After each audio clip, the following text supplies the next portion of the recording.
Uprooted from their homes in unprecedented numbers by violence, war and persecution, the UN Refugee Agency says the world is failing to stem a staggering rise in human suffering, unwilling or simply unable. This is Inside Story.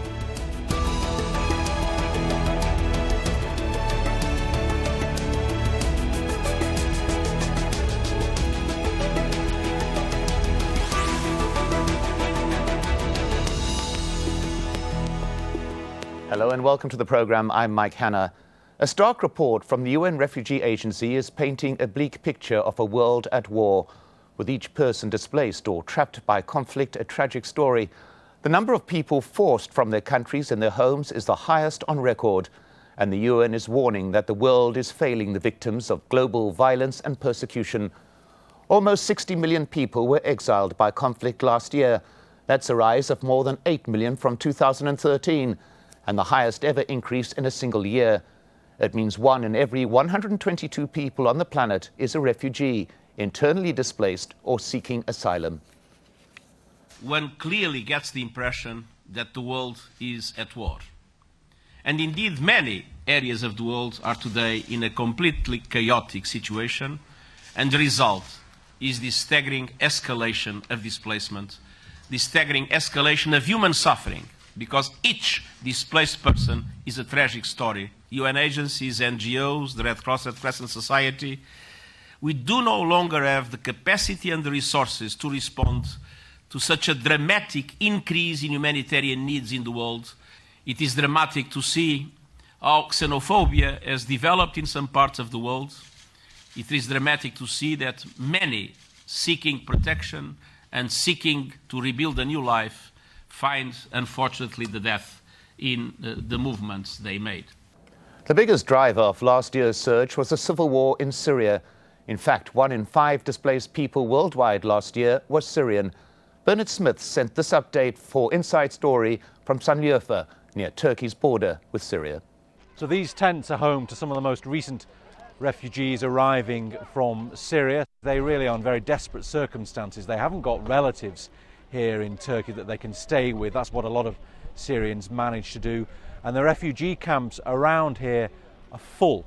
It has now become officially the world's largest host of refugees, overtaking Pakistan. Some near 1.7 million Syrians in Turkey. Most of them are living amongst the community, but some 350,000 are in these government refugee camps. Now, other countries, including Jordan and Lebanon, of course, are also hosting Syrian refugees. And in Lebanon, the Syrians are now making up a quarter of that small country's population. And there, the services and the resources that Lebanon has to provide for the Syrian refugees are under severe strain. Lebanon, like Turkey, is asking for more help from the international community. The civil war in Syria is now in its 5th year, and the Turkish government says it's spent some $5.2 billion looking after Syrian refugees, and Turkey says it's not getting enough help from the European Union to take refugees in, or at least to provide some funding, some money to help them pay for the cost of looking after these refugees. Well, let's bring in our guests. Joining us from Oxford is Alexander Betts, Director of the Refugee Study Centre at Oxford University. And in London, we have Sherif Elsayed Ali, Head of Refugee and Migrants' Rights at Amnesty International. Sherif is also an author of Amnesty's report, The Global Refugee Crisis, a Conspiracy of Neglect. Welcome to you both. Let's begin with Alexander Betts. This report paints a picture of a world that appears to be in perpetual conflict. Is that correct? I think it's an accurate picture. I think we have a global refugee crisis. But I think it's also important to recognise that it's not just a crisis of numbers, it's in a way a crisis of politics and a crisis of failure of international cooperation. Around the world, governments are closing their borders to refugees, making it more and more difficult for them to access protection. We see that in the European Union, in Australia, in regions of origin where countries like Kenya, countries like Jordan and Lebanon are increasingly being forced to close their borders because of the sheer numbers of people they're having to host. So for me, beyond the numbers and the figures that the UN Refugee Agency has released today, we need to recognise that there's a lack of leadership and a political failure to engage both with the root causes and to ensure protection, adequate protection for those who are in need. Well, Sherif Elsayed Ali, there we heard the phrase political failure. Would you agree?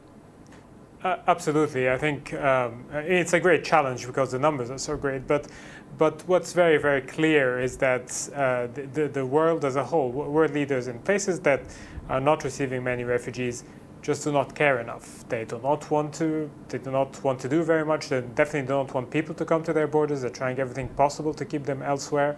Some countries are giving, large amounts of money, but the main thing for many countries, like in the European Union, is as long as these refugees stay away, as long as we can play into that kind of idea that migration, we have to stop migration and really push that migration control agenda, then then that's fine for us. And what we would really like to see that's different is for wealthier countries to take a much bigger share of the responsibility for protecting and assisting refugees.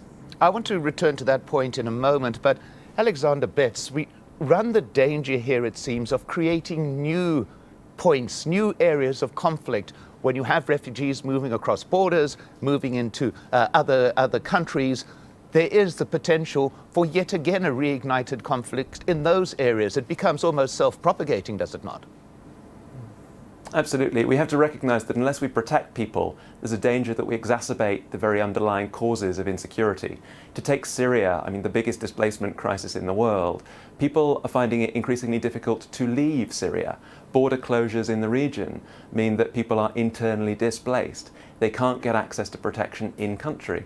And that inevitably means that when people need access to protection, their only recourse is to avail themselves of the protection of organisations like Islamic State. And if they have to turn to ISIS, that provides an opportunity for recruitment. What we have to ensure is that those people can cross a border, seek protection in neighbouring countries, but equally, without adequate international support, it's understandable that a country like Lebanon, in which over a quarter of the population are Syrian refugees, over half the school-aged population are Syrian children, it's understandable that they lack capacity. In turn, those people have to move on. They can't seek protection in countries such as Libya, which don't have the capacity, so they cross the Mediterranean, end up in Europe. So unless we recognise, as donor countries, as a global community, that we have to share protection, share responsibility, engage with the underlying causes, we will be exacerbating the very sources of insecurity that are causing these problems in the first place. Well, Sherif Elsayed Ali, it does appear that the countries that are bearing the brunt of the refugee crisis are the countries that are least able to deal with it. Is that an accurate reflection? 86% of the world's refugees are in developing countries. Find only 3 countries have about 20% or 25% of these refugees: Turkey, Pakistan, and Lebanon. And it's very, very clear that there's a very disproportionate distribution of the refugee, let's say the burden of having these large refugee populations on developing countries. And at the same time, we see that the wealthier countries, and if you take the European Union as an example, because it's a good one, we see them, they're squabbling over taking in how to distribute 40,000 people within the whole European Union, with 500 million people in 28 countries, whilst Lebanon, a country of about 4 million people, has 1.2 million refugees. And that's really a really, really stark difference. Well, let's just take a little bit further look at that. One aspect of this crisis that is sometimes overlooked, as we've heard, are the host countries. The UN says the world's poorest countries have taken the biggest share of people forced from their homes. 86% of refugees are in countries considered economically less developed. As we've been hearing, Turkey has become the largest refugee hosting country in the world, the majority of them Syrian. It's overtaken Pakistan, which hosts around 1.5 million refugees, mostly from Afghanistan. But it's Lebanon that has taken on the biggest responsibility in relation to its population. It hosts 232 refugees for every 1,000 inhabitants.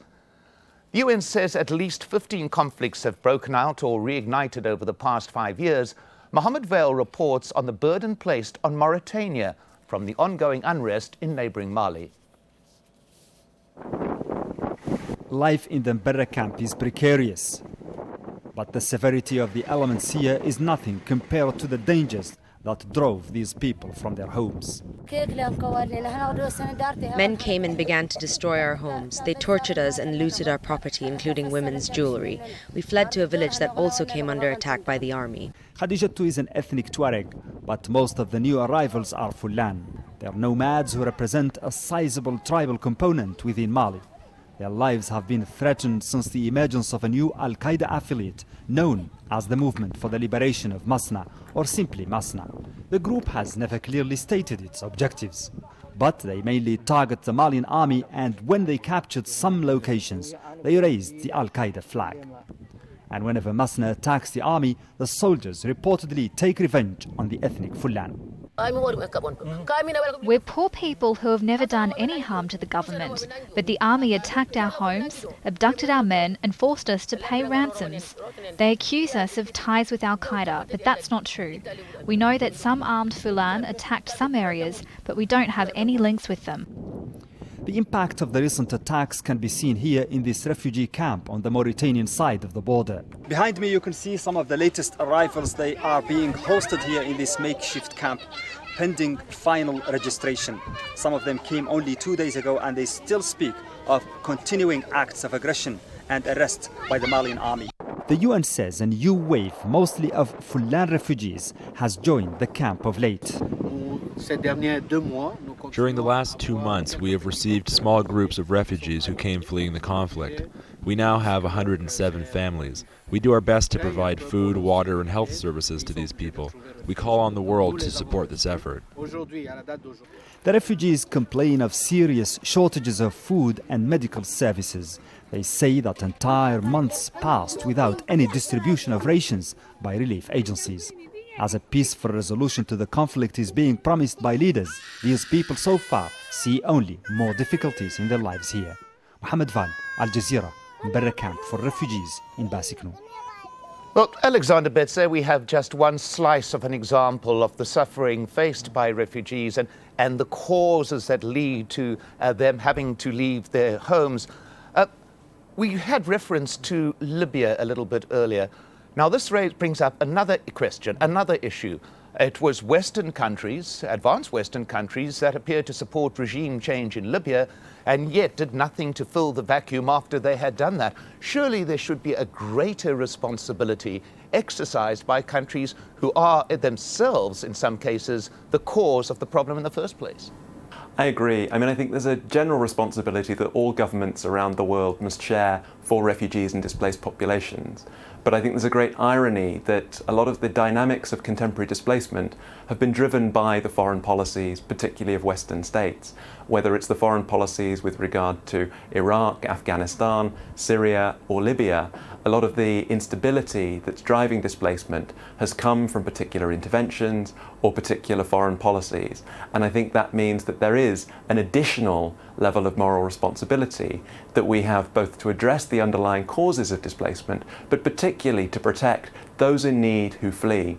Libya is in a particularly interesting position because not only are Libyans displaced internally within that country, but it's often been a transit country from other regions, from the Horn of Africa, from West Africa, and increasingly from the Middle East to Europe across the Mediterranean.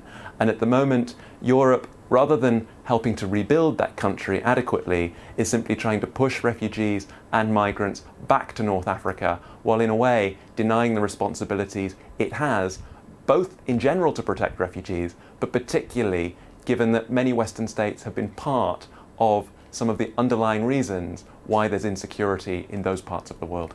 Well, Sherif Elsayed Ali, that's a critical point, it would appear, the responsibility that particularly Western nations have and the accusation that their actions are sometimes the cause of the refugee problem. Would you agree with that contention? Well, sometimes. It's not, they have sometimes had a role or have been involved in circumstances that led to conflicts, that led to crises. So, yes, there is a link potentially in some cases, but it's much more complex as well. But there are cases, and if you look at the Libya and the Mediterranean, where it's much more straightforward than that as well, because we've known, everyone's warned the European Union, do not cancel your search and rescue operations in the Mediterranean. Do not slim them down. But that's exactly what happened in October of last year when Italy cancelled its Mare Nostrum naval rescue operation. It was replaced by a much narrower in scope operation called Triton that just wasn't even trying to rescue ships in the places where ships tend to sink, the ships going from Libya to Italy with refugees and migrants. And what we saw this year is that in just the first 5 months of the year, nearly 1,900 people were killed, died, disappeared or drowned at sea.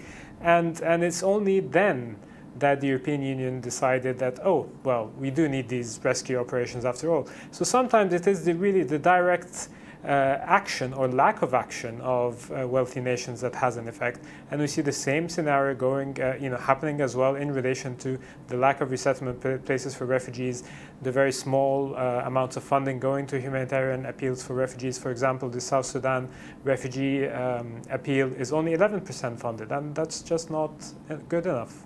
Well, here we have another issue Alexander Betts mentioned there of South Sudan. Of those 15 conflicts that the UN has identified as having occurred in the past 5 years, 8 are in Africa alone. And yet it appears that Africa, what is happening there, is scarcely on the international radar.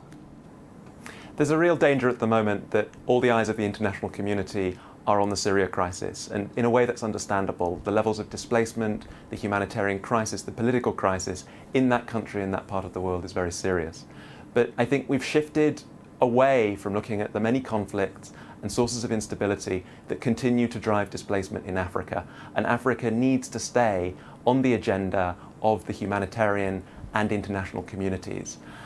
It's not just South Sudan. It's also the instability in south-central Somalia continues to drive displacement within the region. Large numbers of refugees are in Kenya and Ethiopia. Elsewhere on the continent, we've seen sources of instability that have come from the Central African Republic. We see huge numbers of people being displaced, and there's a real difficulty that host countries, whether it's Kenya, whether it's the xenophobic violence in South Africa, have had in supporting population flows across borders. And so I think it's crucial that the international community remembers Africa in spite of what's going on elsewhere and supports protection in host countries, but also continues to engage with those conflicts. Well, Sherif Ali, we've talked about the problems, we've identified the crisis.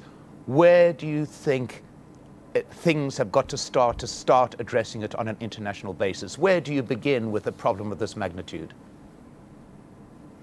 Well, I think, as you said, the problem is we keep on looking at each crisis isolated from the other, and kind of at each element within this crisis in isolation as well. I think that what really needs to happen is that we need to look at it as a global problem. So there's this whole displacement problem going on now. It's increasing, going at a rate that not seen for a very long time, and the world needs to come together. We've, for example, called for an international summit to happen in the next few months to really come up, not only just discuss the issue, but actually come up with a really proper plan to solve the crisis and to solve the humanitarian crisis that we're seeing.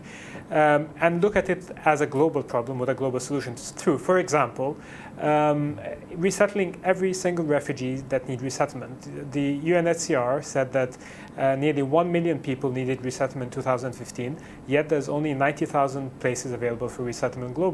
That needs to change. We would like to see 300,000 refugees resettled every year for the next 4 years. There's also the idea of a global refugee fund that would identify very, very clearly all the financial needs of humanitarian operations and countries hosting large numbers of refugees and matching those with funding from wealthy countries. There's a lot to be done, but first of all, we just really need to look at it as a global problem and find the solutions. Alexander Betts, where do you think addressing the solution should begin? Is it the function of an international body such as the United Nations? Does it need to be a conference of Western, more developed countries, for example? Where do you think it all starts? I think we have to recognise and be honest about the fact that 95% of the world's refugees are in neighbouring host countries. They don't, for the most part, travel great distances. Only 6% of Syrian refugees, for instance, are in Europe. And I think that should lead us to recognise we have to find solutions to support the capacity of host countries, to support the capacity of Turkey, Lebanon, Jordan, countries like Kenya, Tanzania, to have the capacity to host and protect refugees. Now, to do that, we have to recognise that they have very real constraints in terms of security and their own development priorities in being able to host refugees. So we need a radical shift in mindset. We have to be creative about the kinds of solutions we look to. And I think one way of doing that is to see that refugees don't just have vulnerabilities, they have capacities. They often have skills, talents, and aspirations. And under the right circumstances, given the right to work, given support through development assistance rather than humanitarian assistance, they can be empowered to contribute to their host societies. They can enable poorer countries to develop underdeveloped regions. They can enable middle-income countries to develop a manufacturing base. But to do that, we need additional development assistance to support countries that don't always get that assistance because they might be middle-income countries. And we have to enable the host countries on the front line of refugee protection to be empowered to receive refugees as a benefit, as a contribution, rather than be perceived and portrayed as a burden. But that requires imagination, it requires resources, and it requires our symbolic commitment through resettlement, through the strategic use of resettlement, to demonstrate that refugees are not just a problem for regions of origin, but a global and shared responsibility. Well, Sherif Ali, there we have a number of suggestions of how to deal with the issue, but it does seem to need a multi-pronged approach. You've got to address the causes of the migrations of the refugees, but at the same time, you have got to provide some kind of support for those places that are hosting the refugees. So there needs to be action on a number of fronts here, almost simultaneously, does it not? Yes, absolutely. I mean, obviously the best way of solving refugee crisis is to, end the conflicts that cause most people to flee. But that's, as we know, is extremely difficult. There's a lot that needs to be done there. There's a lot that the Security Council needs to do so that it's an effective body rather than what it is now, which is usually not very effective. And but we know what can be done now, and there are 20 million refugees in the world today, according to UNHCR. What can be done is to directly help them. There is a big part of it is money, and it's the political will to give that money, to send it through to humanitarian assistance, to development aid, as Alexandra mentioned. And also there is probably what's the most difficult thing is the political will to stand up for leaders in the European Union, in Southeast Asia and elsewhere, to stand up and say, look, these are refugees, we will take them in. With this whole rhetoric about a few thousand people coming in and ruining our economy, ruining our society, that's not true. Stand up to that, be courageous, because that's really what we're lacking, and say we will do the right thing, we will host people, we will help them, we will resettle refugees and open our borders to them. But we need that political will, we need that courage from more leaders, and we don't have it for the time being. Alexander Betts, very quickly, an irony perhaps that the UNHCR itself was set up to deal with the 1 million people displaced after World War II. Now it is dealing with 60 times as many as that. A clear indication of the scale of the problem, is it not? Absolutely, but I think we need to remember the origins of the refugee regime. It was set up in Europe by European countries to address the Holocaust. It was that leadership at that moment in history that we need to replicate today. And we've seen it in the past with crises like the Indo-Chinese boat people crisis, where the world came together and 1.6 million people were resettled around the world. And we need to recall that spirit of leadership that's come in the past from Europe, that's come in the past from the United States, and that's based on a recognition of reciprocity, shared responsibility, and political imagination. Well, at that point, my thanks to our guests, Alexander Betts and Sherif Elsayed Ali. And thank you for watching. As always, we would like to hear your thoughts. You can contact us on our program page at aljazeera.com. You can also post your comments at facebook.com/AJ Inside Story or tweet us using @AJ Inside Story. From me, Mike Hanna, and the whole team here, goodbye for now.